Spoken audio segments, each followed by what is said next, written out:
पिछले वीडियो में हम लोगों ने ग्लूकोज के लिए ओपन चेन स्ट्रक्चर देखा था। आज का हमारा टॉपिक है साइक्लिक स्ट्रक्चर ऑफ ग्लूकोज। आज हम साइक्लिक स्ट्रक्चर ऑफ ग्लूकोज देखेंगे, यानी ग्लूकोज का साइक्लिक स्ट्रक्चर के बारे में पढ़ेंगे। देखिए, जैसा कि पिछले वीडियो में हम लोगों ने देखा था कि ग्लूकोज का जो ओपन चेन स्ट्रक्चर दिया गया था उसके लिए बहुत सारे एविडेंस थे, बहुत सारे उसकी ग्लूकोज की प्रॉपर्टीज़ और रिएक्शंस को देखते हुए ओपन चेन स्ट्रक्चर बनाया गया था। ओपन चेन स्ट्रक्चर को अगर हम एक बार रिवाइज करें तो ऐसे था CHO और लास्ट में था सबसे नीचे CH2OH और यहाँ पे 4 कार्बन जो थे उन 4 कार्बन के साथ H और OH जुड़ा हुआ था। इस ऑर्डर में था H OH H, इधर उल्टा कर देंगे OH H OH OH। ये था हमारा डी ग्लूकोज का स्ट्रक्चर, ओपन चेन स्ट्रक्चर। अब देखें, बहुत सारे एविडेंस मिले, बहुत सारी ऐसी प्रॉपर्टीज़ थी जिनको ओपन चेन स्ट्रक्चर एक्सप्लेन नहीं कर पाया। उन प्रॉपर्टीज़ को एक्सप्लेन करने के लिए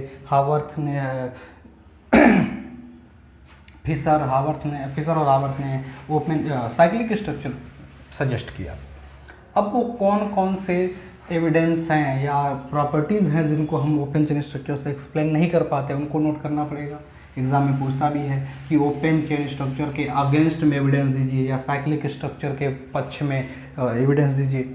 तो पहला एविडेंस हम लोग ये देते हैं कि ग्लूकोज में ओपन चेन स्ट्रक्चर में हमने देखा कि CHO ग्रुप है, एल्डिहाइड ग्रुप।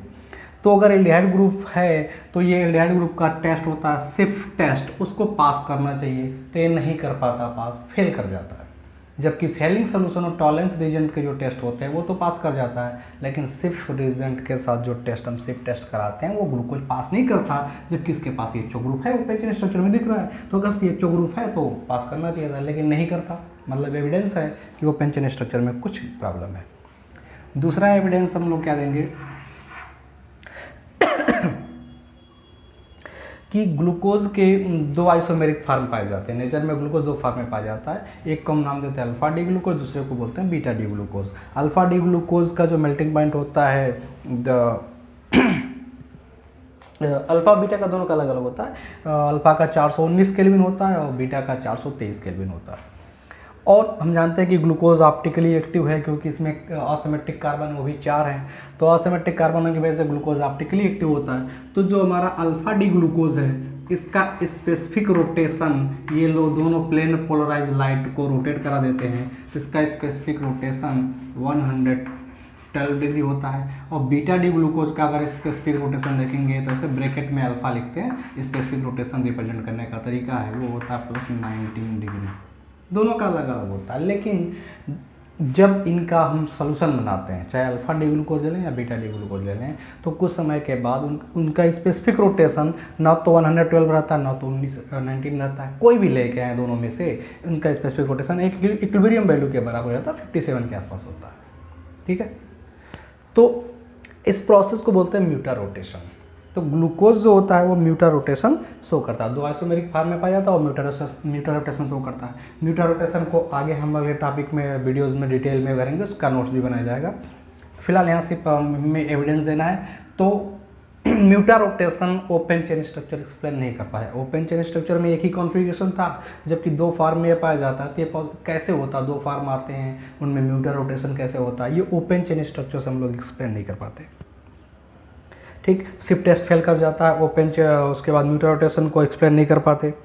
ठीक है, और चीज़ देखें तो अगर एल्डिहाइड की रिएक्शन, हम एल्डिहाइड कंपाउंड की रिएक्शन अमोनिया के साथ कराएं तो रिएक्शन पॉसिबल होता है, हो जाता है, लेकिन ग्लूकोज की रिएक्शन कराते हैं तो पास नहीं करता, जबकि इसके पास एल्डिहाइड ग्रुप तो है, तो होना चाहिए, रिएक्शन नहीं करता ये अमोनिया के साथ। सोडियम बाइसल्फाइड के साथ भी यही चीज़ होता है, सोडियम बाइसल्फाइड के साथ भी रिएक्शन नहीं दे पाता। तो ये सभी एविडेंस है जो ओपन चेन स्ट्रक्चर के अगेंस्ट में आते हैं। और भी दे सकते हैं हम लोग।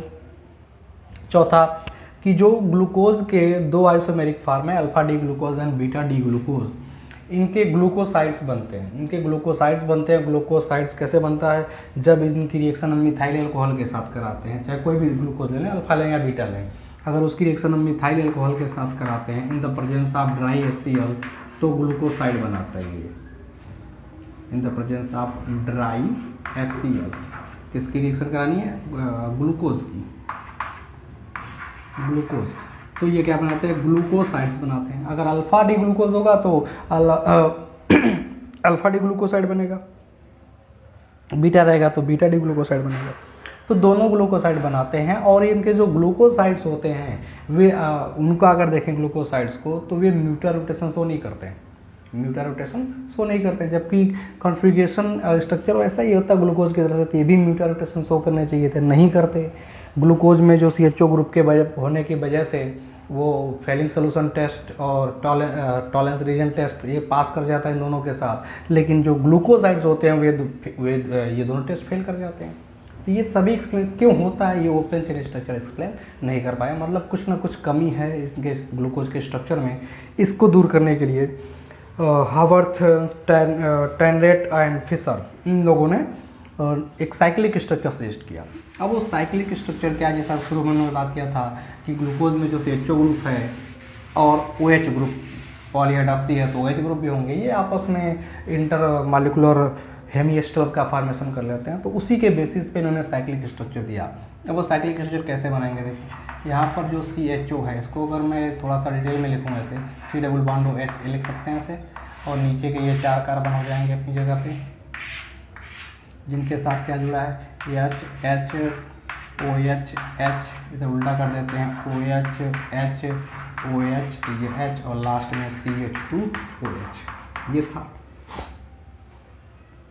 यहाँ पे बैच है, ठीक है।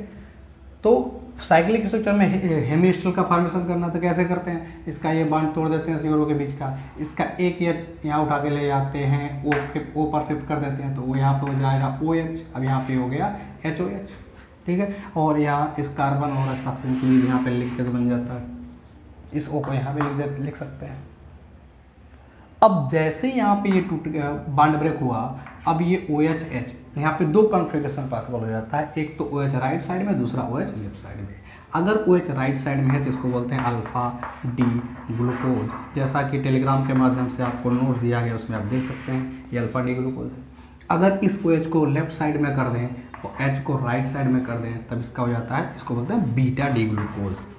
तो 2 फॉर्म इसके जो आइसोमर से मिलते हैं तो 2 स्ट्रक्चर भी बन गया। ओपन में ऐसा पॉसिबल नहीं था, ओपन में एक ही कॉन्फ़िगरेशन था, इसमें 2 कॉन्फ़िगरेशन में दिख गया, एक अल्फा हो गया एक बीटा हो गया। तो इस तरह से साइक्लिक स्ट्रक्चर दिया गया। तो जो इसके 2 आइसोमेरिक फॉर्म थे उसको तो एक्सप्लेन कर दिया, ये उसके आधार पे बन गया। अब एक चीज़ और है कि ये जो हेमिएसिटल बनाया हम लोगों ने, ये 5वें वाले कार्बन के OH का ही क्यों बनाया, यहाँ भी OH है, यहाँ भी OH है, यहाँ भी OH है, कहीं भी बन सकता था, 5वें का ही क्यों बना। तो इसके लिए भी एविडेंस थे, रिएक्शन थे ग्लूकोज की, उस एविडेंस के आधार पर यह बनाया गया 5 कार्बन का। अब एक चीज़ और देखें कि 5वें वाले कार्बन का OH जब हमने लिंकेज में यूज किया तो एक रिंग बन गई जिसमें 6 मेंबर हो जाएंगे, 6 मेंबर रिंग बनेगी, 5 कार्बन 1 ऑक्सीजन हो जाएगा, 1 2 3 4 5 एंड ये 6, ये 6 की रिंग बन गई, अल्फा डी ग्लूकोज में बीटा डी ग्लूकोज में भी।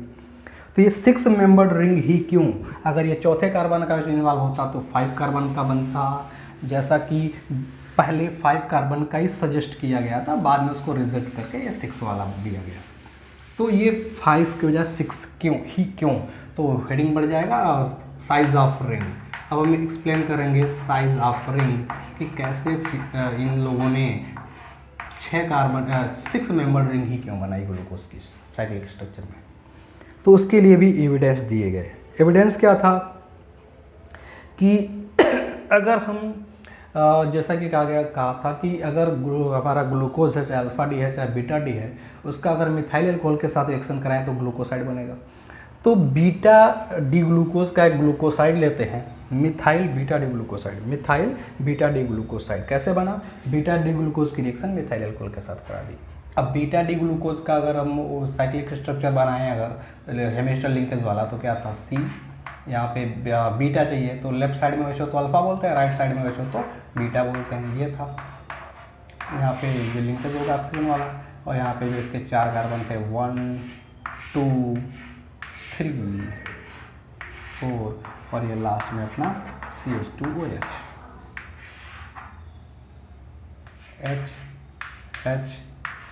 OH H, इधर उल्टा कर दो,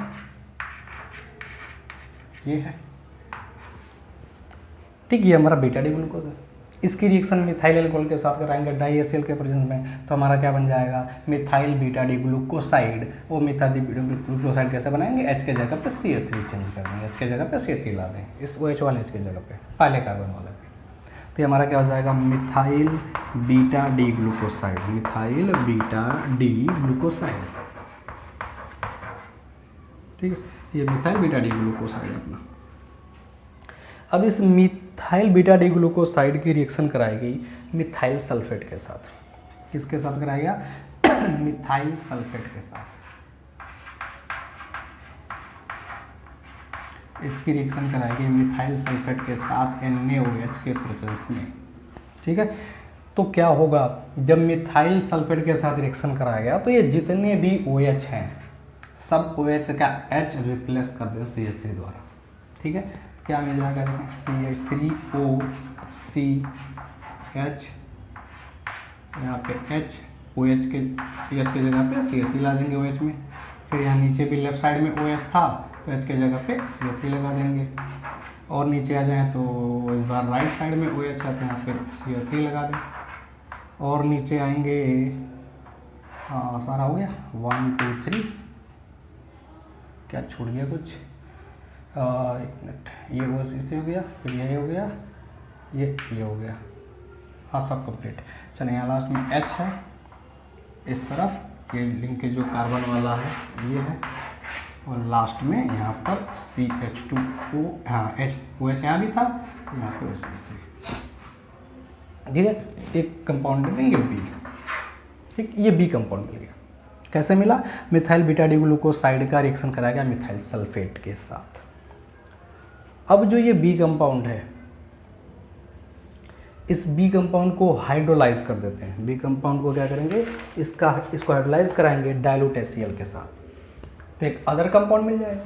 तो इसका इसको ट्रीट कर देंगे डाइल्यूट HCl के साथ। इसको ट्रीट करते हैं विथ डाइल्यूट HCl। ठीक है, तो कैसे हाइड्रोलाइज होगा देखें, यहाँ पे जो हमारा OCH3 है, यहाँ से CH3 हटा के अगेन H ला दें, CH3 हटा के अगेन क्या ला दें H। डाइल्यूट HCl के साथ इस B मालिक्यूल को कंपाउंड को ट्रीट करेंगे, CH3 के जगह में क्या करते हैं H, यहाँ पे हाइड्रोलाइसिस हो जाएगा, यहाँ पे H ला देंगे तो HOOH, इसके बाद इधर H, और बाकी सब ऐसे कॉपी कर लें HOCH3, फिर नीचे आ जाए तो लेफ्ट साइड में OCH3, राइट साइड में H, ये H, ये OCH3, फिर यहाँ पे H, लास्ट में CH2OH, और ये O के साथ है मिस्टर लिंकेज वाला। ठीक है, ये मिल गया, ये बोल देंगे इसको C।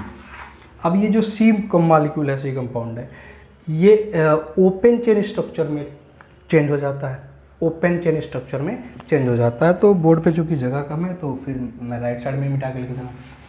ये किसमें होगा, ओपन चेन में, अपने ओपन चेन फॉर्म में चेंज हो जाता है। ओपन चेन फॉर्म में ये कैसे चेंज होगा, तो जैसे साइकिल बनाएगा तो जैसे उल्टा तोड़ दें, उल्टा रिवर्स प्रोसेस कर दें, बांध तोड़ दें। यहाँ से जो H ले गया तो उस H को वापस ला दें, H गया था O में जुड़ा था तो OH वाला H ला देंगे इसके साथ। देखें OH वाला H यहाँ ला के जोड़ देंगे, तो जब H वाला OH ला के यहाँ जोड़ देंगे तो यहाँ डबल बॉन्ड आ जाएगा, ये हो जाएगा C डबल बॉन्ड OH यानी CHO। तो ऊपर वाला ग्रुप CHO हो गया। उसके बाद हमारा क्या है, HOCH3 है, इसके नीचे क्या है, इधर OCH3, इस साइड H है, और नीचे आएंगे तो इधर H है, इधर OCH3 है, और ये लेफ्ट में क्या है, देखें यहाँ पे H है, C है, और C के साथ ये O, और उधर वाला एक H आएगा, OH हो जाएगा। तो इधर H OH हो गया, और लास्ट में CH2OH है।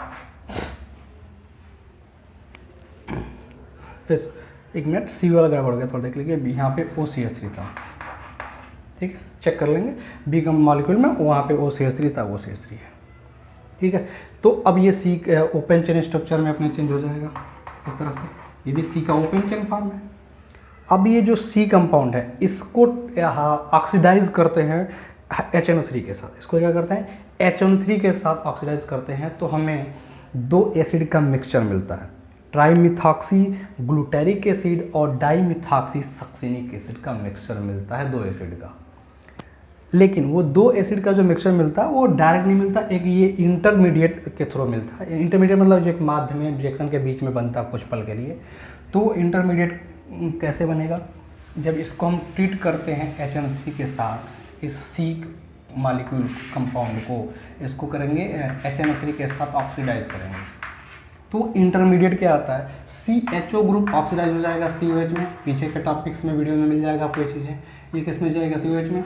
आगे है HOCH3 है, नीचे और आ जाए तो यहाँ पे OCH3 और राइट साइड में H है, और नीचे आए तो HOCH3 है, और नीचे आए तो यहाँ पे देखें, यहाँ पे ऑक्सीडेशन होगा। यहाँ भी 2 हाइड्रोजन मॉलिक्यूल निकल जाएंगे, 2 H2 एटम हाइड्रोजन एटम निकल जाएंगे, यानी H2 निकल गया। यहाँ कार्बन ऑक्सीजन के बीच डबल बॉन्ड आ जाएगा, यानी ये कीटो फॉर्म में हो जाएगा, और नीचे है CH2OCH3। ठीक है, तो इसको हम लोग देखो कीटो एसिड बोल सकते हैं। यहाँ पे C डबल बॉन्ड है, कीटोन ग्रुप है और CH भी है, इसको हम बोलते हैं कीटो एसिड। ये क्या हमारा कीटो एसिड है, जो कि एक इंटरमीडिएट है। इंटरमीडिएट कुछ पल के लिए बनेगा, फिर प्रोडक्ट में टूट जाएगा। अब इस कीटो एसिड में बॉन्ड क्लीवेज होता है, बॉन्ड टूटता है। देखिए पहला कार्बन, दूसरा, तीसरा, चौथा, पाँचवा, छठवां, 6 कार्बन है। तो यहाँ C5 और C6 के बीच यहाँ पे क्लीवेज होता है और यहाँ पे क्लीवेज होता है, ये दोनों बॉन्ड टूटते हैं। तो जब ये दोनों बॉन्ड टूटेंगे तो हमें क्या मिलेगा वो देखें। तो जब यहाँ ये वाला बॉन्ड टूटेगा तो कैसे प्रोडक्ट बनाना है, ये बॉन्ड तोड़ना है, और जो लास्ट में यह ग्रुप बचेगा उसको COOH में चेंज कर देना है। तो यहाँ तोड़ के इसको COH में चेंज करें तो क्या मिलना है, देखें ऊपर COH है वो रहेगा ही, इसके बाद HOCH3, इसके नीचे आ जाएंगे तो OCH3 और H, और नीचे आएंगे तो HOCH3, और नीचे आएंगे तो यहाँ पे कर देना COH, एक मिल जाएगा। 5 कार्बन का एसिड है, ये 5 की चेन है, एसिड है COH। नाम इसका क्या देखेंगे तो यहाँ पे मिथॉक्सी, यहाँ पे मिथॉक्सी, यहाँ पे मिथॉक्सी, तो trimethoxy glutaric acid, trimethoxy glutaric acid इसका नाम है। और दूसरा मिलेगा जब यहाँ से क्लीवेज होगा, तो जब क्लीवेज करना तो लास्ट वाले को COH में चेंज कर देना, बाकी ऊपर सेम ऐसे। तो ऊपर है ये COOH, उसके बाद इधर HOCH3, दूसरे वाले में OCH3 लेफ्ट साइड में, H राइट साइड में, और यहाँ हो जाएगा COH। तो यहाँ पे देखें तो डाईमिथॉक्सी है, इसका नाम है डाईमिथॉक्सी सक्सिनिक एसिड। तो ये 2 एसिड के मिक्सचर मिल जाते हैं, ये रिएक्शन है एक। तो अब देखें इस रिएक्शन में जो बीटा डी ग्लूकोसाइड हमने यूज़ किया, बीटा डी ग्लूकोसाइड के साथ ये मिला। अब खुद सोचो कि अगर ये बीटा डी ग्लूकोसाइड में जो लिंकेज था वो 5वें कार्बन के OH सहित होता, तब ये दोनों मिले। अगर वो 5वें कार्बन का OH उस लिंकेज में इन्वॉल्व नहीं होता ग्लूकोज के अंदर, चौथे कार्बन पे अगर होता, तो क्या ये दोनों कंपाउंड मिलते, नहीं मिलते। इनके जगह पे दूसरा कंपाउंड मिलता, जहाँ ये 5 कार्बन की चेन है यहाँ 4 का आता, और इस 4 के जगह पे 3 का हो जाता, 2 अलग एसिड मिलते। लेकिन रिएक्शन में तो यही मिला, एविडेंस तो यही है। तो इसके आधार पर ये कह सकते हैं कि ये रिएक्शन तभी पॉसिबल होगा जब ग्लूकोज के 5वें कार्बन का OH वो हेमी एसिटल बनाने में, साइक्लिक एसिड बनाने में इन्वॉल्व होगा, यानी 5 कार्बन और 1 ऑक्सीजन। तो 6 मेंबर्ड की रिंग ही ग्लूकोज के लिए सही है। तो ये एविडेंस था जिस आधार पे 6 मेंबर्ड की रिंग बनाई गई, यानी 5वें कार्बन का OH ही उस हेमी एसिटल में लेना है, यानी साइक्लिक स्ट्रक्चर में 5वें कार्बन का OH का ही H भेजना है। ठीक है, ये हो गया O। फिर क्या होगा, एक और स्ट्रक्चर बनाते हैं जिसको बोलते हैं हावर्थ पायरानोज स्ट्रक्चर। वो alpha D glucose beta D glucose को ही देख के बनाया जाता है। उसका तरीका क्या होता है कि पहले अल्फा डी बना लें, तो अल्फा डी ग्लूकोज हमारा OH लेफ्ट साइड में है, ये राइट साइड में है। बाकी जो हमारे 4 कार्बन थे वो H OH H, इसका उल्टा दूसरी तरफ होता है ये, और लास्ट में CH2OH, हाँ CH2OH, और ये वाला यहाँ पे इधर बनाना लिंकेज बनाना। ये था अल्फा डी ग्लूकोज, देख लें स्ट्रक्चर कॉपी में, नोट्स में देखें अल्फा डी ग्लूकोज है। तो इस अल्फा डी ग्लूकोज से एक और साइक्लिक स्ट्रक्चर बनाएंगे जिसको पायरानोज स्ट्रक्चर बोलते हैं, वो इस तरह से बनाते हैं।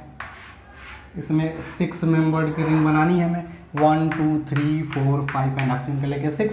तो ऑक्सीजन यहाँ पे रिप्रेजेंट कर दिया, इसको बोल देते हैं सॉरी यहाँ पे ऑक्सीजन रिप्रेजेंट कर दें, ठीक, ये रिंग होगी, यहाँ पे ऑक्सीजन रिप्रेजेंट कर दिया। पहला कार्बन हो जाएगा 1, ये दूसरा कार्बन 2, ये 3, ये 4 और ये 5 कार्बन 1 ऑक्सीजन, 6 मेंबर्ड रिंग हो गई।